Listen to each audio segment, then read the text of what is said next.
Rob? Hello everyone, welcome to Rob's Rogues and the Batman universe, and today we're taking a look at the Suicide Squad leader of the group. We know who this is. This is Harley Quinn action figure from DC Comics, the New 52. So this is another line in the New 52 from DC Collectibles. So we've kind of been in like the Justice League and villains line. So the villains superheroes line is, actually an offshoot of the Justice League line. But this is one of the first, team building lines, I guess you could kind of say. Suicide Squad is going to be the first with 3 figures from this line. And then the Teen Titans will get their 3-figure run coming up before too long. And plus we'll get a Capullo line in the New 52. So it's full steam ahead for the New 52. Let's take a look at the packaging here. Kind of similar to some of the packaging we've seen already. It's more in the traditional Justice League style with, instead of the villain having the torn edge here, it's a nice clean edge. But what's really cool about it are the bullet holes that you see here. And at first I thought they were just, normal, just holes and the plastic was behind it. But it's actually holes in through the plastic. So if my finger was small enough, I could actually touch Harley Quinn's leg here, as maybe as weird as that might sound. But I thought that's kind of cool that they, put holes in there for some bullet holes. Maybe a dead shot fired those off. But nice black and red packaging here, and you can see Harley Quinn and her New 52 outfit in here. We got a side panel. Measures approximately at 6.75 inches tall. I probably can't read that on camera there. And it's sculpted by Jack Matthews, and he's been one of my favorite sculptors out of the New 52 figures. Has done some of my favorite figures. On the back here, we can see the other 2 figures that make up the Suicide Squad in this particular wave. I don't know if they're going to do the rest of the Suicide Squad. We'll have to kind of wait and see, but I'm assuming this is probably wave 1. But we have Captain Boomerang and then Deadshot. I wasn't sure about Deadshot's updated costume, but I really kind of like it. And Captain Boomerang basically retained his old costume with a few minor tweaks here and there. Excuse me. We have the write-up of Harley Quinn, as we can see her picture right up here. It says, spice up your action figure collection with Harley Quinn, one of the sadistic members of the Suicide Squad, based on their new designs for DC Comics, the New 52. And then there's the side panel silhouette art there of Harley Quinn. Really kind of cute rendering. Let's see if we can't throw a little bit of extra light there. But really kind of cool. So what we're going to do, we'll get Harley out of her package, and we'll see how she kind of measures up to Mr. J and a few other of the New 52 figures that I have here on my review stand. We'll be right back, guys. Hold tight. Alright, here is Harley Quinn out of the package, and I gotta say, this is a fun figure. Just getting a chance to pose her in some different unique poses and stuff that I've seen her in the comic books in the New 52, and kind of getting her in this stance here. She needs kind of a flat base to be able to get her kind of lunge. So even though she doesn't have some of the T-jointed hips and things like that, which we'll get into the articulation, she can get a really good dynamic pose out of it. I really, really like the figure. Now, it might be up to the mind's eye which version of Harley Quinn that you like.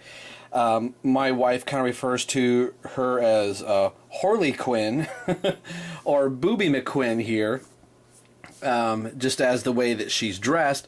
But I would tell my wife, I was like, if I see this coming towards me, I might not be looking at the guns that she has behind her back, because I'm looking at her guns. I know, bad joke, bad Rob. Don't say that.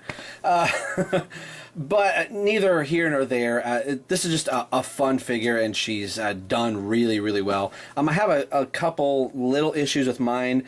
I've watched some other reviewers review her, but I wasn't paying attention to her arms. So again, it's probably just my figure, knowing my luck, but maybe it's somebody else's out there. But I really do like this version of Harley Quinn. At first I wasn't sure, and with the New 52, some New 52 characters did get a drastic overhaul in the way their costumes were, aka Red Robin. Harley Quinn was one, and then some others just got some tweaking done. I now know in the New 52, Harley Quinn has changed her outfit again, but this is how she was in the first go around with the New 52, and you know it works for what it is. And I know that some women out there may be like, "Oh, we don't need to have women portrayed that way." As you can see, I'm messing with her arm here.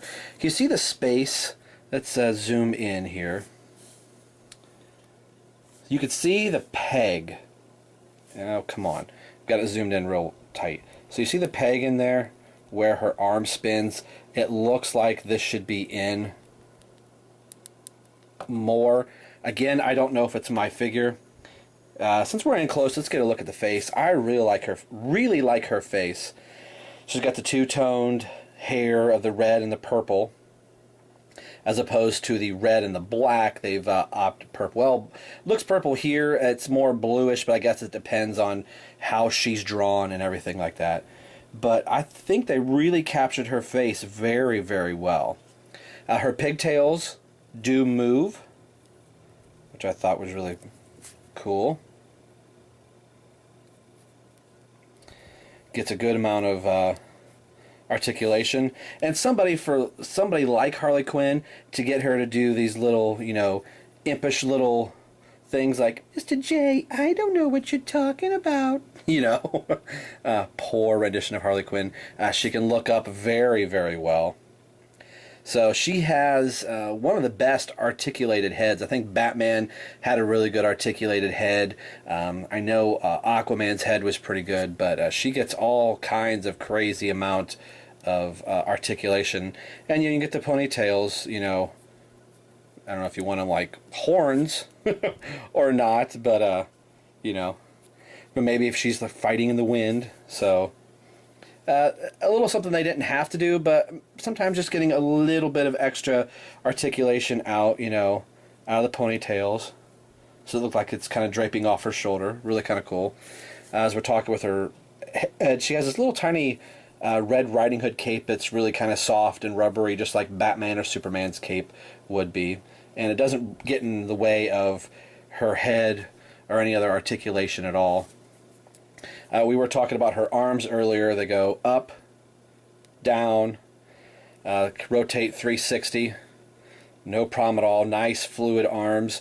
Turns at the bicep, which again you can see at the bicep that it's showing just a little bit. I don't know if that's going to be a problem later on. Doesn't bother me too much. It should be tighter, but hey, it's all right. Bends at the elbow bend. She does not turn at the hand, but she turns at like the wrist guard here, or the forearm gauntlet, if you will. So you can get a wrist articulation, or wrist hand turn, but not from the wrist itself. So that's not too bad. No waist articulation at all.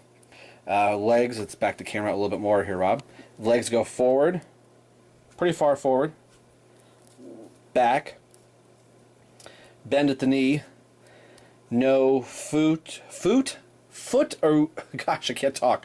Foot, my gosh, let's try it again. Foot or boot articulation, but she does turn at the upper thigh. Man, that was entirely impossible to say. She does come with two accessories. As you can see, she has her two guns here, and the holsters are open, so they fall onto the table very easily. Let's do it this way. So they go into her holster. These are loose. They don't buckle. If I have her off camera here, a little more light. So they don't buckle around. They're made just to be kind of loose, but again, they're soft like the cape, the straps for the guns, holsters. And then she comes with her hammer. Let's set her down. The hammer isn't anything really special to write home about. There isn't a wood grain on the handle at all anywhere. It's just a straight brown. You can kind of see where the two pieces are put together. It's a hollow piece of plastic. It's a nice accessory. So Harley gets 3 pieces of accessory, and she has to come with her mallet. That's one of her signature things. Or in the Arkham City, she had a baseball bat. She holds the mallet rather loosely in her hands. So Kind of have to get it twisted just right. So it's more of like a resting motion, but she is able to get it. Let's raise the camera up just a little bit. It's not going to slip out of her hands. You just kind of have to overlap one over the other. And as you could tell earlier, she held her guns very, very well. Now, something I like to do, let's bring up some other figures to kind of compare her with. I did want to make mention that they did sculpt the knives that she has right under her chest area on the sides of her vest, which I thought those were a nice little touch. The knives aren't removable or anything, but it's kind of cool that they are there. So now what we'll do, we will bring up a few other people to kind of see how she looks with them. And here she is with Batman and the Damian Robin. Harley is almost just as tall as Batman is. You would like to think it's because of her boots, but she's actually pretty tall. I think generally they had her a little bit smaller, but in the New 52, I think they made her just a little bit taller. This Batman's, I have his legs bent just a little bit, but she does appear be pretty close with the height of Batman. I do have his head down. But she looks great with Batman, and I've got, you know, Damian back here as well. Let's see how she looks with one other person here. All right, here are the three different looks we have for Harley Quinn. I do have a fourth Harley Quinn, another Arkham City Mattel, but it's basically going to be the exact same. So we have our classic look, and then an updated look in Arkham City, which I don't have the Arkham Asylum version, and her nurse's outfit. So you could kind of argue that this was the same outfit. She just chose to wear a nurse's outfit in the games that they took over the asylum, yada yada, whatever. And of course, Harley Quinn in her New 52 costume. Three different looks. So I guess you have to ask yourself which is your favorite look. We have the more modest, but again, skin-tight look for Harley Quinn, the updated Arkham City Harley Quinn, and then the stripper pole version of Harley Quinn. I like all three. Granted, these Harley Quinns are kind of out of scale with one another. We have the DC Universe Classics figure, which is out of scale with a lot of DC collectibles. The New 52, the Arkham City Harley Quinn is in scale with the Arkham City figures, although I think this Harley Quinn probably should have been just a tad bit shorter. She seems to be a little bit taller than Batman, as you will see here in just a minute. It may be just the way she's positioned. But it's kind of cool to have three different Harley Quinns that I can put on my shelves in different varying poses and things like that. So I thought I would give you a chance to kind of see the Harley Quinns, or the evolution that Harley has taken, to where she was, first introduced as the Jester, which this is a nice classic look, but it was kind of nice to see them update her look a little bit for Arkham City. Then she got a major overhaul for the New 52. So let's move on to some other comparisons. And of course, I'm going to have to put her with Mr. J. Okay, again, that was probably bad. I apologize.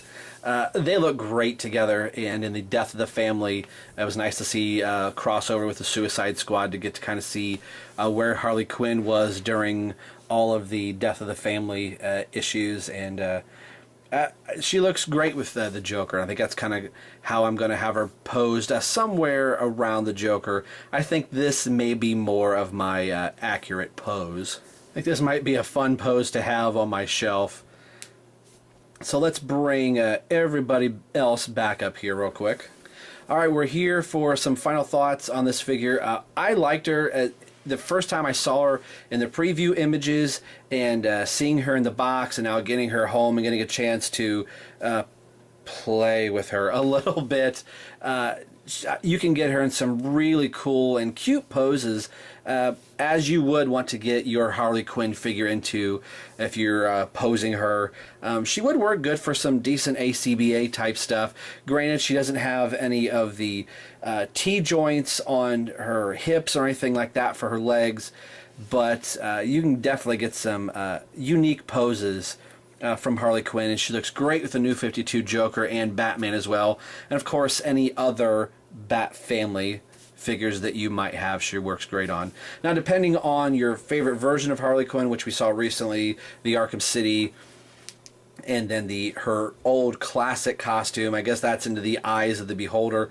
At first I wasn't sure about this, but now that we're a couple years into the New 52, this look has kind of grown on me. But as with everything, they've kind of changed her look up again, where she's a little bit more fully clothed, but still in her two-toned type of an outfit. But I thought Jack Matthews pulled the sculpting off brilliantly. On mine, yes, I do have a few issues with her arms. They don't appear to be falling off, but it looks like maybe they could, maybe with a little extra force, maybe they'll pop in, but I don't want to put too much pressure on them. As with most female figures, or even, you know, Damien down here, once you get into some tiny arms, you kind of feel like maybe they might possibly snap. But a beautifully sculpted figure.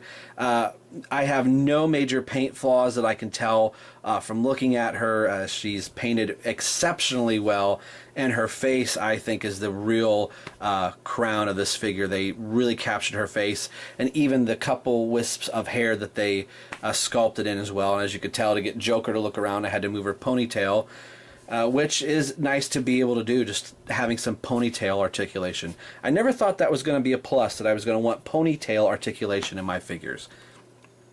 So that is going to wrap it up here for my look at the DC Collectibles New 52 Suicide Squad Harley Quinn. And this will be the only figure I'm picking up from the line. I'm really trying to scale back what I'm picking up and really kind of keep it towards the Bat family.